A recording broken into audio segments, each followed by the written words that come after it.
everyone. Thank you for being there for this second panel entitled Sound and Ethnic Representation. As the first speaker, we will now listen to Dr. Beata Kowalczyk. Beata Kowalczyk is an assistant professor at the Faculty of Sociology Adam in University in Poland. She's the author of a book published in 2020 entitled Transnational Musician, Precariousness, Ethnicity and Gender in the Creative Industry.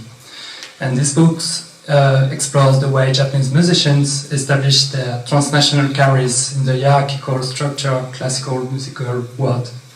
Beata, you have 20 minutes for your presentation. Thank you very much. Thank you for the presentation. And so, hello everyone, it's me again, but in a different role. My talk, as you can understand from the title, Theorizing Agency and Race in Social Performances of Music, is going to be a theoretical one. It is inspired by the research mentioned, that I described in the book that was mentioned. This theoretical framework, I believe or hope, can help us to systematically analyze the way artists respond to inequalities in arts. As we know all, the world of art is far from being meritocratic, and there are various intersecting axes of inequality that artists face and are evaluated against. And the question how they respond to them is a theoretical question that I would like to respond to with my presentation. Okay, so I have to move it like this, it's PowerPoint. So the goal is, as I have already presented it, we can ignore that to see. And other inspiration, except for my empirical study for this talk today, are recent publication, increasing publications on classical music and race and racial discrimination, as well as conferences. There's been a wealth of research on that topic. However, what we learned from this extensive literature and research is that there are racially informed structures of inequality, and these have been studied in depth in various empirical research. They have demonstrated how social considerations pervade the internal structures of artistic institutions, including musical canons, genres, and stylistic conventions associated with the classical voice. So voice is also constructed, the construction of voice is sometimes racially informed as well. The argument is that distinctions in music are seen as expressing ethnic and racial differences, in popular imagination they are conflated with cultural differences. And this argument, combined with the persistent association of classical music with European heritage and whiteness, has implication for the perception and evaluation of classical musicians of different origins and heritage. And while this research is extremely helpful in understanding the structures of racial inequality in the arts, we still know quite little about how artists respond to these inequalities. And I hope to address that issue in my presentation. Since it's a theoretical presentation, it has theoretical inspirations, and this is inspired mainly by cultural pragmatics and strong program in cultural sociology, and in particular a theory of social performances developed by Jeffrey Alexander and applied to the studies of music by Lisa McCormick. In short, the theory, as it was developed by Jeffrey Alexander, posits that some of the social practices in contemporary societies bear the hallmarks of ritual, and one example can be political elections. And social actors stage this ritual to present to others the meaning of the social situation. Lisa McCormick, by applying this, the theory of social performance to music, argues that since music is all about performing, staging and performance in front of the audience, by applying this perspective we can learn more about musical performance as a socially meaningful practices or processes. And the third theoretical inspiration comes from the study by Michel Lamont and colleagues in their study on racially informed discrimination, or how people react in 3 countries, how people who are racially ascribed in certain situations, they studied how they respond to this racial ascription, and they have come up with several types of responses. This is not really strategic, but you react as it happens to you, and this work was also inspiring for my talk. So let me first briefly explain what it means to study music as a social performance. Well, it is largely inspired by the Goffman's framework, the presenting of the self in everyday life, but it is much more elaborated, and you study music as a social performance through the study of 6 elements that actually actors combine in their performances. This can be multi-layered, and I forgot to add that word, but it's actually quite important, system of collective representation. In music, it means the symbolic script outlining what is performed. So when you have a classical music, this can be the whole symbolic part presenting classical music through romantic symbols, music as a universal language, the musical career as a vocation, the timelessness of aesthetic beauty, the uncompromising artist in the face of unsympathetic critics or political opposition. So that can be one lever, but there are other layers. Another one can be associated with specific musical genre, and yet another one with the types of song or pieces that musicians actually are actually playing. We have, of course, actors at the center of the perspective. They are those who present the performance and try to convince the audience or convey their interpretation of the situation. There is important in this perspective, important element or important role play the audience and observers, because they decide whether the performance is credible or not. Then the fourth element, no performance can take place without the material means of symbolic production, ranging from instruments to the performance venue and clothing worn by performers. And mise en scène, of course, which in classical music denotes technique used to stage interpretation of the text or play in a style that is meaningful to the audience. And social power, that inspiration actually comes from Bourdieu. Both Alexander and McCormick claim that all performances are to some extent implicated in different power relations, hierarchies that underpin economic, political and social organization of a certain community or broader society. And so in this way, music is a meaningful social event or a ritual in which artists show others the meaning of the social situation. It's all about being a part of a community or a cultural community, part of being belonging or self-identifying with the culture or the cultural element that is staged and shared with the audience. To stage a successful performance, actors must be able to fuse all the elements, must be credible, must be authentic in the way they perform.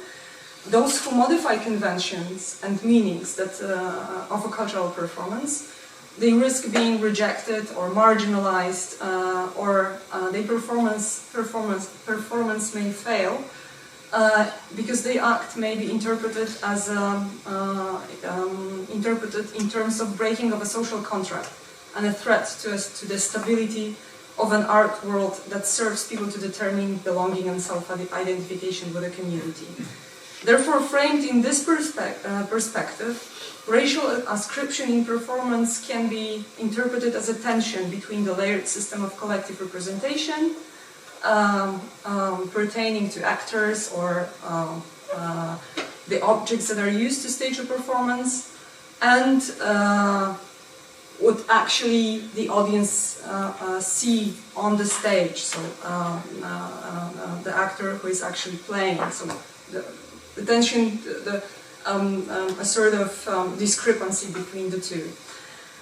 And with my theoretical framework, I would like to show how artists manipulate the elements of performance in response to this tension.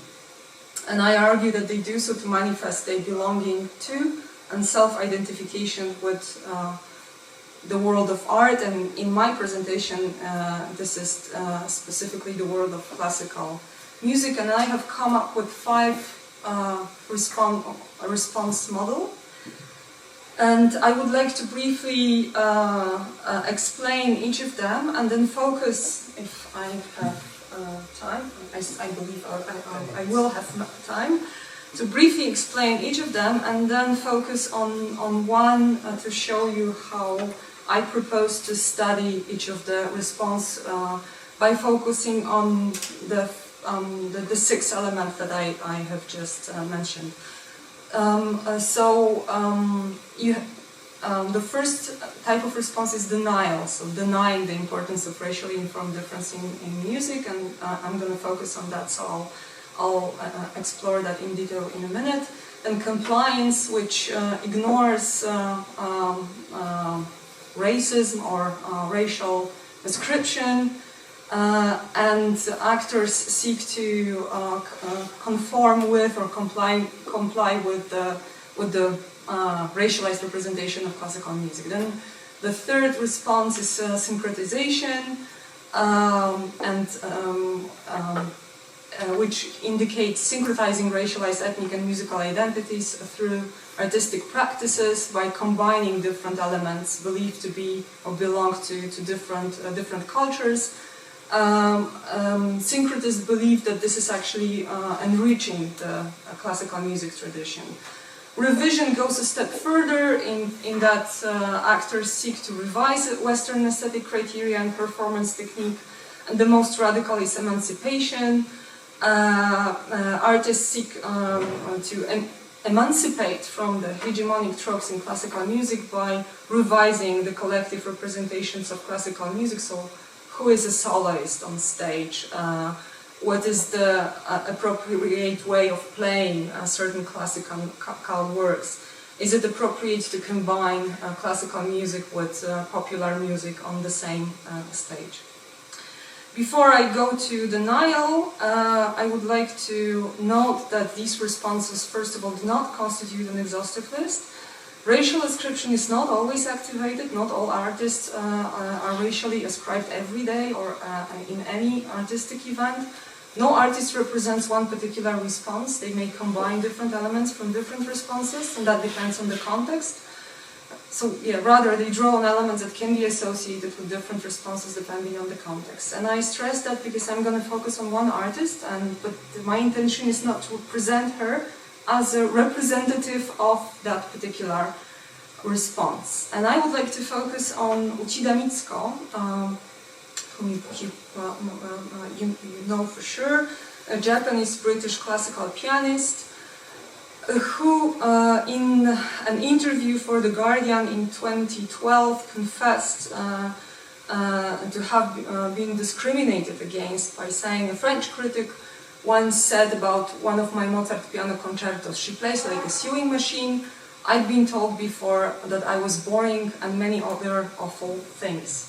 Despite that, she refused to comment on racial discrimination and racial issues for example, for New York Times, where one of the journalists has published extensively on racism, especially in the world of American classical music.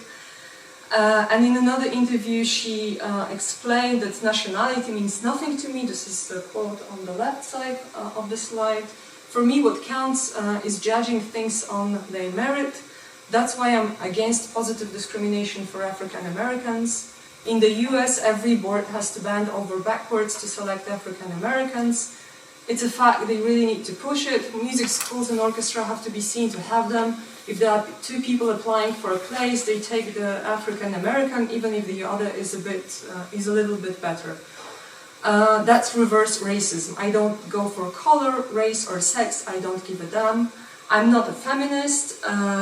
If there is a heaven, and if I arrive at the gate and they ask me what I am, all I will say is musician. So denial as an example can be interpreted by going back to the 5 elements. So already in the quote, she evokes some collective representations of classical music, well, in particular associated with the romantic myth of music as a non-representational medium, which bonds its practitioners beyond other categorizations. She also frequently refers to her favorite composers as being the flagship composer of classical music, Mozart, Beethoven, and Schubert. She also plays Bach. As a performer, she strongly emphasizes the meritocracy, and that artists should be, first of all, and are judged on the basis of their skills. Her self-identification as a musician overshadows other aspects of her identity, especially her gender, which can be seen through the way she self-presents on stage, and I will come back to that in a moment when discussing the means of symbolic production. 5 minutes. Yeah, I'm almost done. Thank you.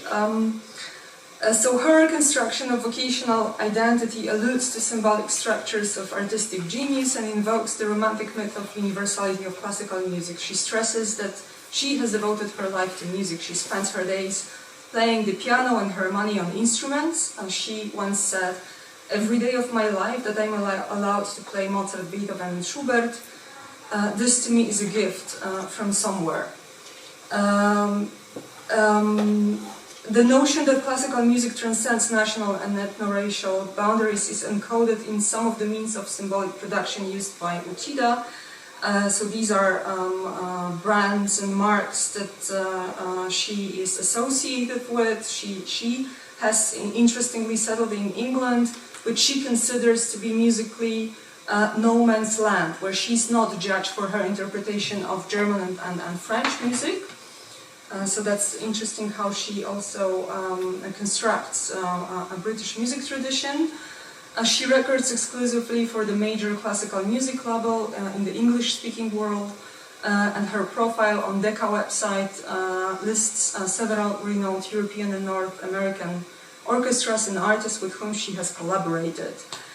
And when it comes to her gender and the way she constructs herself as a woman or musician on stage, she frequently wears white pants, teensy little chemise, an enormous top, and issei miyakes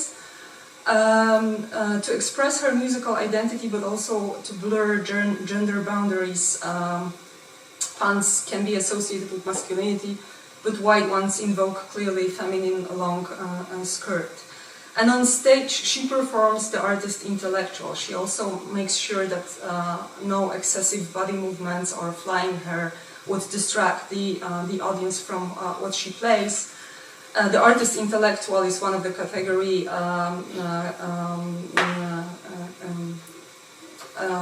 created by Lisa McCormick in her book on classical musicians. Her interpretation, so Uchida's interpretation, always respect the composer's intention as far as possible. The intellectual aspect of her performances does not go unnoticed by critics, and they appreciate her play for being very close to the score. And social power can be associated with the structures of, where actually her social position and institutions, powerful institutions with which she's associated, such as the University of Music and Performing Arts in Vienna, and awards, living in London, performing with Western orchestras, and being appreciated with honors such as Dame Commander of the Order of the British Empire. So to sum up this part, this is not to say that Uchida embodies denial, but some of these aspects may be perceived in the way she self-presents, not only on stage but in public. Instead of a conclusion, I would like to stress limitations of this framework and maybe show one opportunity. First of all, it focuses only on actors and how they respond, but does not consider the effectiveness of those responses or how the audience responds to them. Second, it focuses exclusively on artists of Asian origin and it lacks empirical verification. So I did some research to make my argument, but I have not conducted an empirical study to actually verify whether this model works or not. And it does not address the question of whether artists consistently respond to racialization or adapt their responses to suit particular contexts. And one opportunity that I can see with this framework is that it can be applied to the study of other contexts in which artists are evaluated through the interlocking axis of difference, namely race, gender, age, class, and disability. Thank you.